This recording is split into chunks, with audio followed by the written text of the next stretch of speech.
Hey guys, it's Todd from Like-Minded Lunatics bringing you another drink, play, swear. It's all we do around here. It's all we sold our souls at the crossroads to do around here. Thanks for being with us. While I'm thinking about it, please hit that subscribe button right there. Bang! Hit it. Bang! Hit it. To show us how big this group of like-minded weirdos, degenerates, and runaways is getting. Listen, if you feel like one of us, then you're in. There's no test. You don't have to look a certain way or have a certain set of beliefs. If you like the weird stuff we're doing here, please hit that subscribe button and show us that there are other folks out there who want to see more of this content. And speaking of content, Like My Lunatics is not just drink, play, swear. Lots of good stuff on the channel. My buddy and writing partner, Mark Gifford, just put out a new segment, Like My Lunatics Try. It's a good time. The first couple we've done here is professors or former professors come together to grade, evaluate fast food. Well, not fast food, but TV dinners, okay? TV dinners. I guess that's fast food. We've done a few of them, and we want to do more, especially more with other like-minded lunatics, with our friends, family, and subscribers. So check that out, please. For a good time. So here we are, drink, play, swear. What is drink, play, swear anyway? Well, it's exactly what it sounds like. We play a game, usually a classic one. I pair it with a beverage, and I tell you a story. I got a story about bucking tradition today. I got a story about facing detractors head on today. And so I thought I should buck tradition in terms of the beverage. Actually, I was having my normal beverage here as I was warming up, trying to figure out what to do. So in terms of bucking tradition, I'm going to finish this beverage at the beginning of the show. What do you think about that?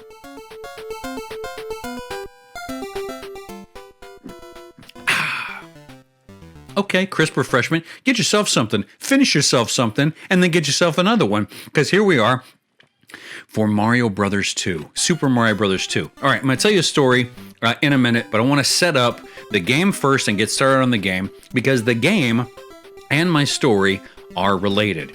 So what beverage am I going to pair with Mario 2 today in my attempt to buck tradition? I'm going to go with one I haven't gone with before here on the show. Ooh, another shiner, but this is a sea salt and lime. Hey, in South Texas right now, pop yourself something. In South Texas right now, it's starting to get warm out. Getting hot, sunny, and warm. And I love a little sea salt and lime in my crisp beverage.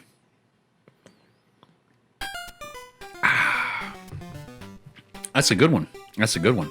Okay, Super Mario Brothers 2. Let's talk about Super Mario 2. I didn't have Super Mario Brothers 2 when I was a kid. This is for a couple of reasons. One is that I couldn't figure out how to beat Super Mario 1, and I'm kind of a narrative nerd. I felt like bad if I hadn't beat Mario 1 and I didn't know what happened at the end. That like I didn't deserve Mario 2. It's the same reason why I didn't have any Mega Man games for years, because here they were on the NES. There are 6 Mega Man games, but I didn't get to Mega Man until 3 or 4 were in the stores, and I felt like, well, how am I going to play Mega Man 3 if I haven't played Mega Man 1? Total mistake. Mega Man 3 is, in my opinion, the best Mega Man game ever. I should have been playing it. Look at this. With the princess, she's got the epic jump. That's why you got to be her. I know there are some levels where people say Toad, pick Toad because he can dig. I'm always her because what is the hardest part about Mario games? It's like not making a mistake on the jumps, right? Well, aside from just not getting hit. Well, she gives you a little opportunity to make a better jump. She hangs in the air a little bit. I like that. Mario 2 came out, and the other reason why I didn't have it, not only because I didn't beat Mario 1, was because it was different. And some people, this is a polarizing game, some people did not like Mario 2, they did not like the way it looked, and they weren't going to get it. I mean, I thought it was a little weird. I remember going over to my nephew's house, he had the game, and I'm like, this isn't Mario. He's like, it is, look, it said Super Mario on the cartridge, and of course Mario's in the game, there we go. Mario's in the game, but like it's all weird, it's like, here we go. So you go in this way. You can go in and through the back and surprise the boss. Mini boss, whatever you want to call him. Look at this dude, by the way. Strange. Okay, sorry. Because I got a lot to talk about today. All right, so Mario 2 is different, very polarizing. Some people didn't like it. Well, why was it so different? Well, it was because the Japanese put out Super Mario Bros. 2, but as they were putting it out in Japan, they realized that it was probably too hard for Americans. I don't know why they can generalize in such a way and say that Japanese gamers are better than Americans, but by all accounts, all the experts I talked to, ooh, no extra lives, no bonus. Todd, right, no bonus. There's a tear in my beer. No. I'm sorry for singing. That's awful. Let's talk for a minute. So, some people didn't like the game, Mario 2, because the Japanese thought, well, these guys, the Americans can't handle Mario 2, so they put out Mario 2 in Japan, and then they reworked a game, an easier game for smaller children called Doki Doki Panic. They changed that around so they could include Mario, and that's why the game is so different. That's why the bosses are so different. There's no Bowser. All the villains are no Goombas in this. And of course, you have this weird, strange choice of 4 playable characters: Mario, Luigi, Toad, and the princess, brunette princess. I prefer the brunette princess, if anybody's asking. So, we got a different Mario 2, and now, man, you will hear gamers talk about what's the real Mario 2. Well, this is the American Mario 2, not the real Mario 2. But then later, when the Super Nintendo came out and they put out Super Mario All-Stars that collected the old NES games, they put out Super Mario The Lost Levels, which is the Japanese Mario 2.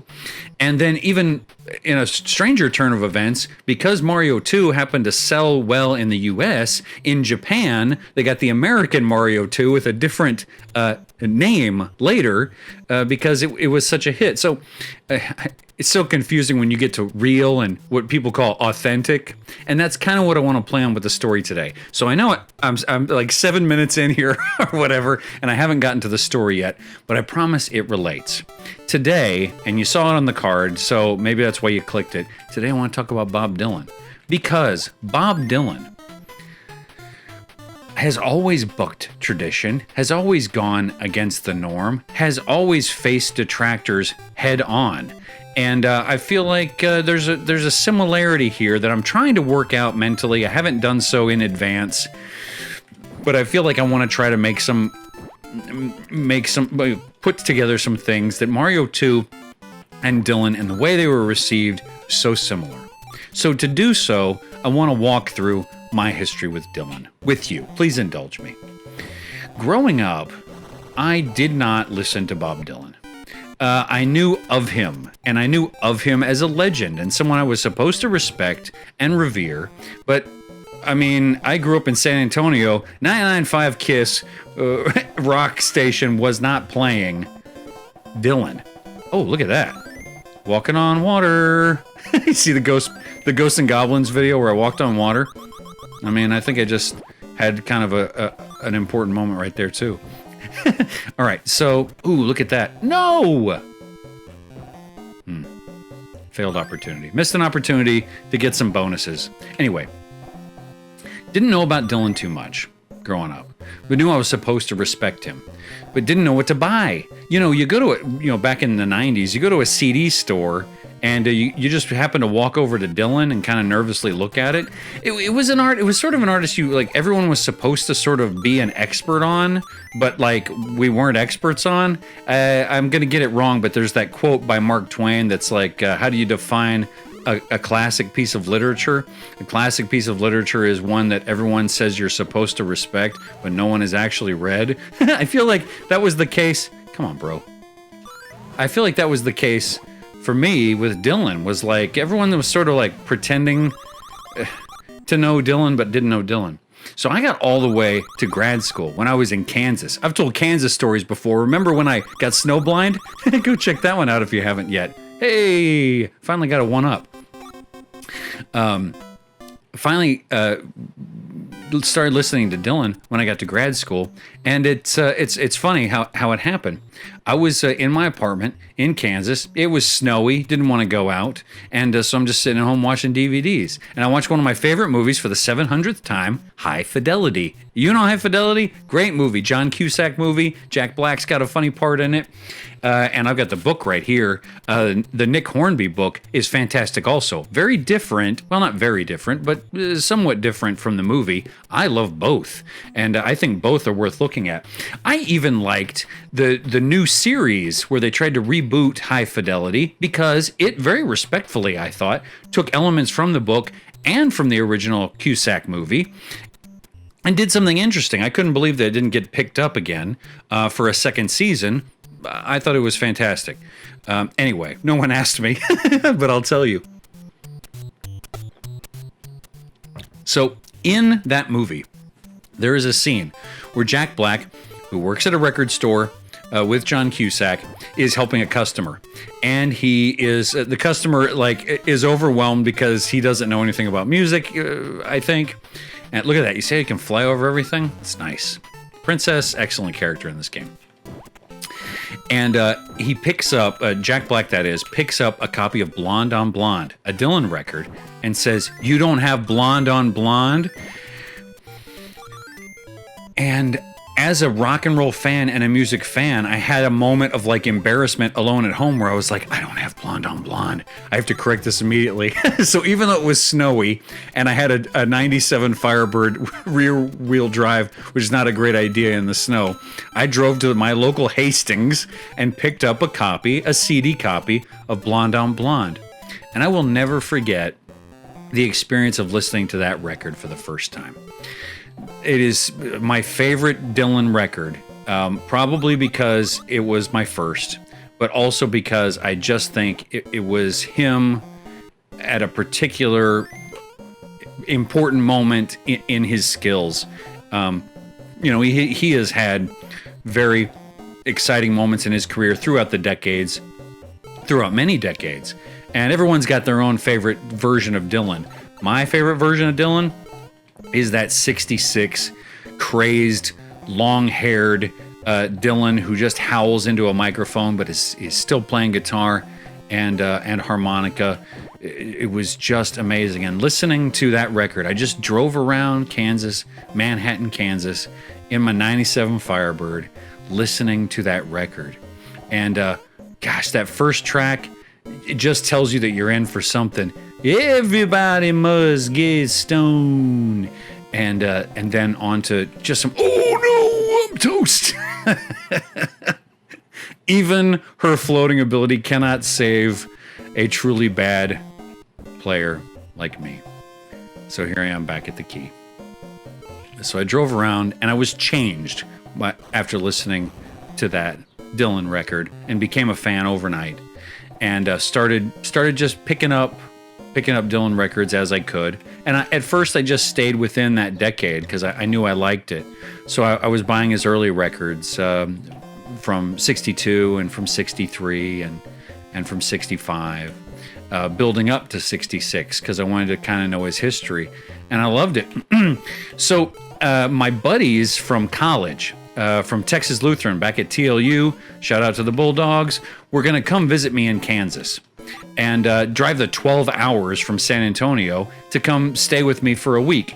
Oh my gosh, that's a total other story. Plenty of debauchery in those days that they were with me. I'll have to tell that story on another day.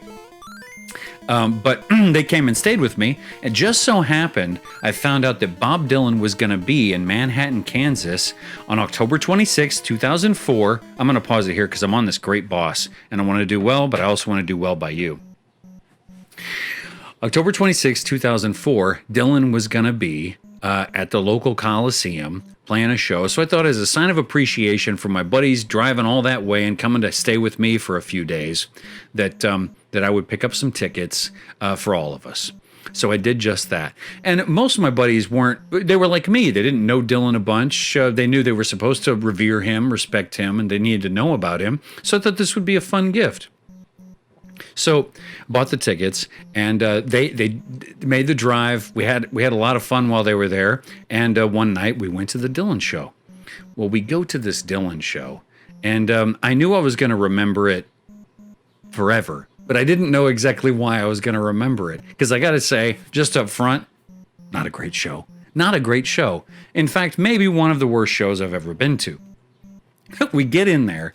First of all, the sound was not great. It was just not a great place to listen to music. It was echoey. Things were hard to hear. So that wasn't Dylan's fault, right? The concert starts, and you're so excited. First song, I didn't know it. Okay, well, that's to be expected. Long career, and I'm a novice, so it's okay. I don't know it. Second song, I don't know it. Okay.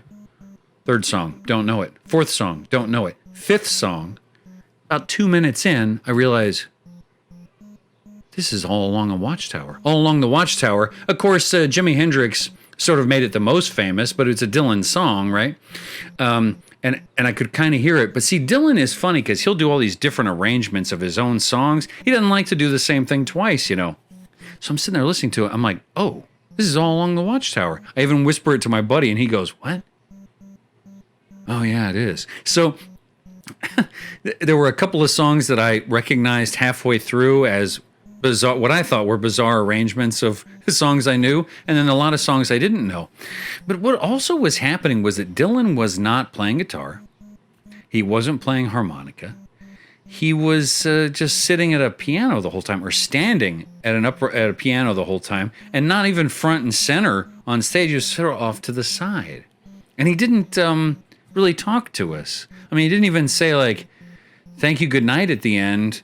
In fact, all he did that wasn't singing lyrics was he introduced the band. He said all the band members' names, and then he made one little joke. And by the way, I confirmed this by going online and looking for reviews from this show, because I wanted to confirm that this show is not good. And let me give Dylan some credit. BobDylan.com has an entire treasure trove of reviews of his shows. Whether they're good or not, they go up there. So he's bold, he's brave, he puts it up there. And guess what? A lot of people didn't like this show. There were a couple people who reviewed it that were there that said it was good. I don't know. I think probably just out of respect of the man.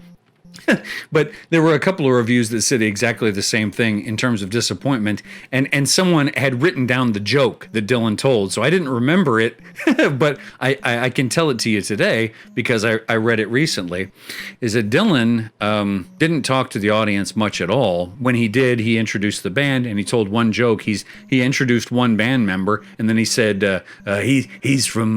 no, sorry, I'm not going to do a Dylan. You know the raspy Dylan? I had the raspy Dylan. I didn't have this Dylan. I had this Dylan. Okay.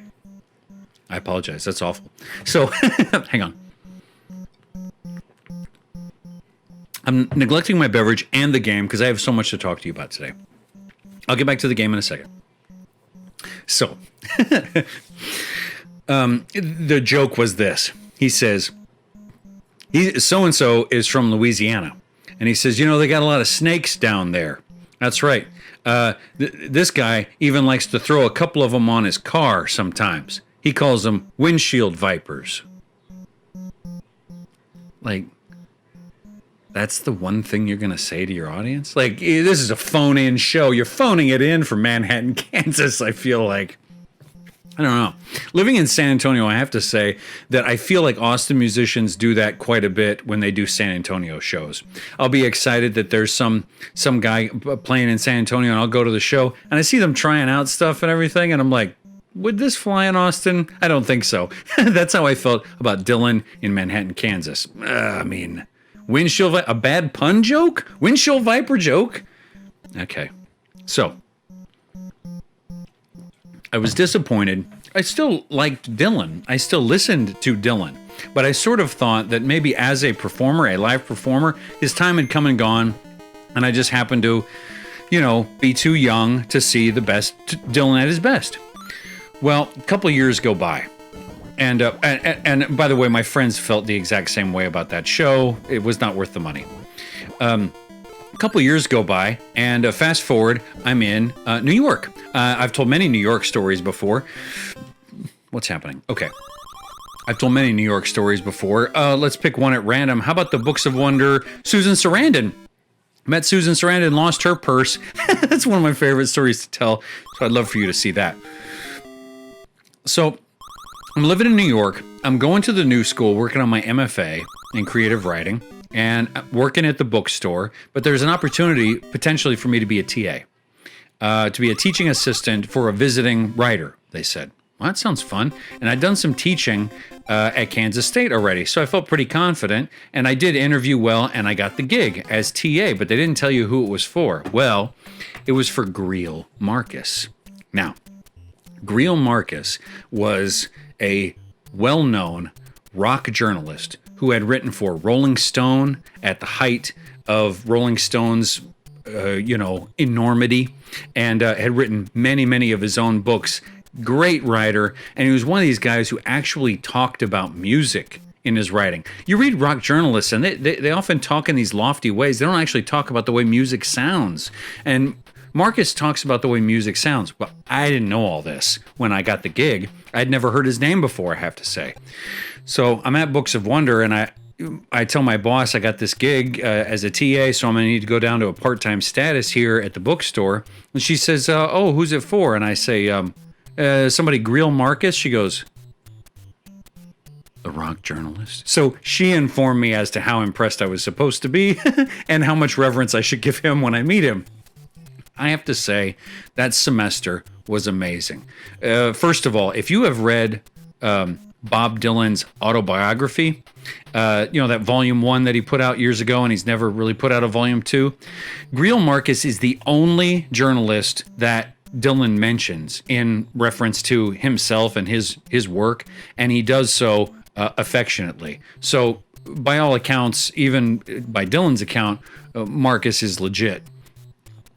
But it was an absolute treat being his TA and learning so much about him, about Dylan, that is. And one thing I learned about Dylan is that everyone's got their own Dylan, and that people are so passionate in their love for their Dylan that it's amazing how angry they get when they consider other Dylans from other time periods, and the affection that other fans have for those Dylans.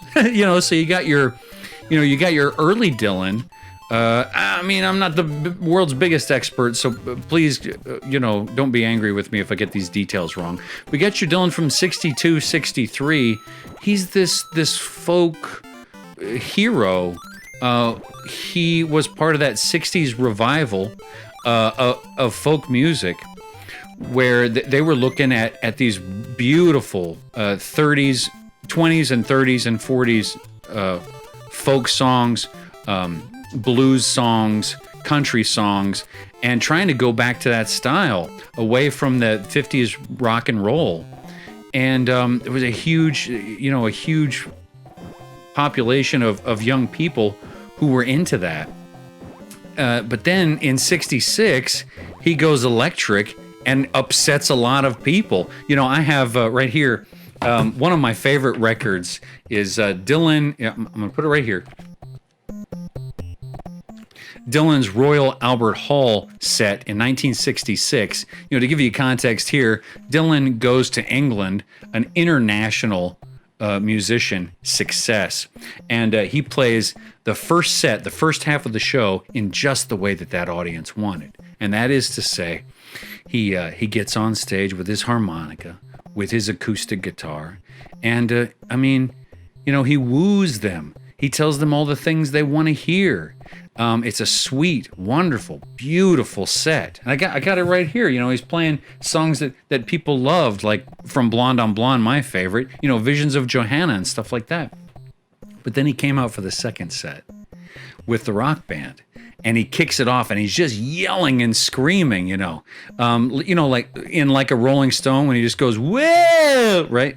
And the crowd hated it. I mean, and this is not like opinion. The crowd hated it. If you listen to this record, they're booing him. He's responding to them. They're upset. And in Martin Scorsese's documentary, No Direction Home, he actually has video evidence of people coming out of that show, man, just pissed off.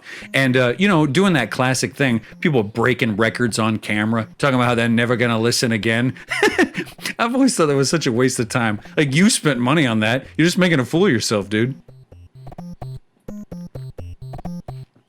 So how am I going to bring this around and make it a little bit about Mario 2 and a little bit about Dylan? Well, one thing I was thinking about when I was trying to prepare for today is that we all have a lot of expectations, especially regarding the things that we are passionate about, the things we love. And gamers, I mean, especially if Super Mario Bros. 1 was your first game, because Nintendo was your first console, then Mario meant a lot to you. And any deviation from that, especially a game like this that asks you to play a completely different game, is gonna upset some people. Because it wasn't your Mario, right? It wasn't your Mario. Just like for so many people, several versions of Dylan are not their Dylan. You know, you got 60s folk, sweet harmonica playing Dylan. You got rock and roll, loud 60s Dylan.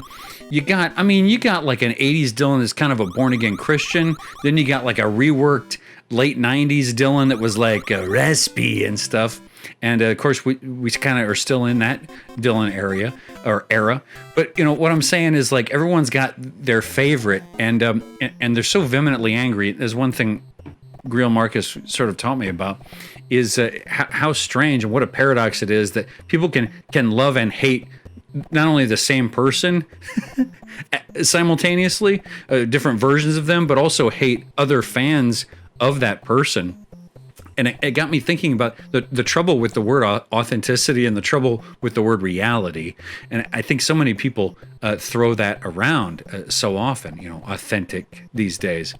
I'm going to say this, and this will be my last thing before I wrap up, is that, when it comes to music, when it comes to video games, for me, I say throw out the words authentic and throw out the words real altogether.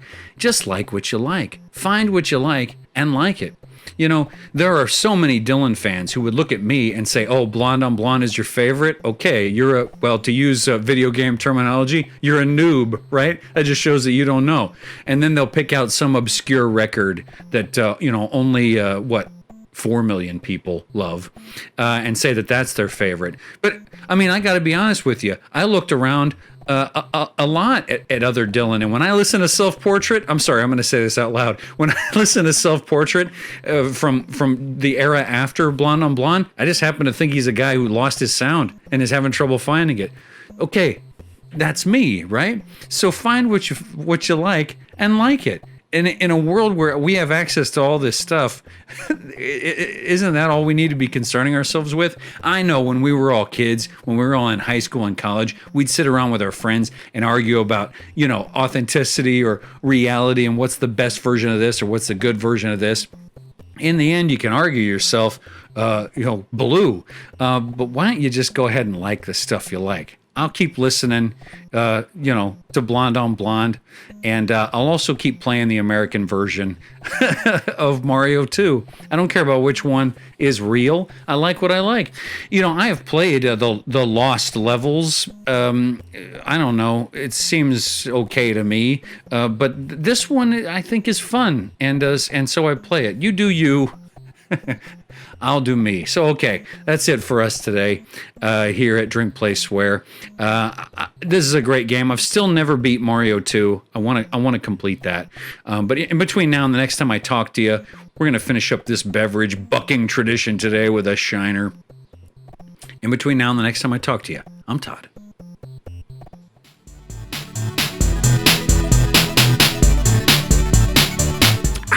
See ya.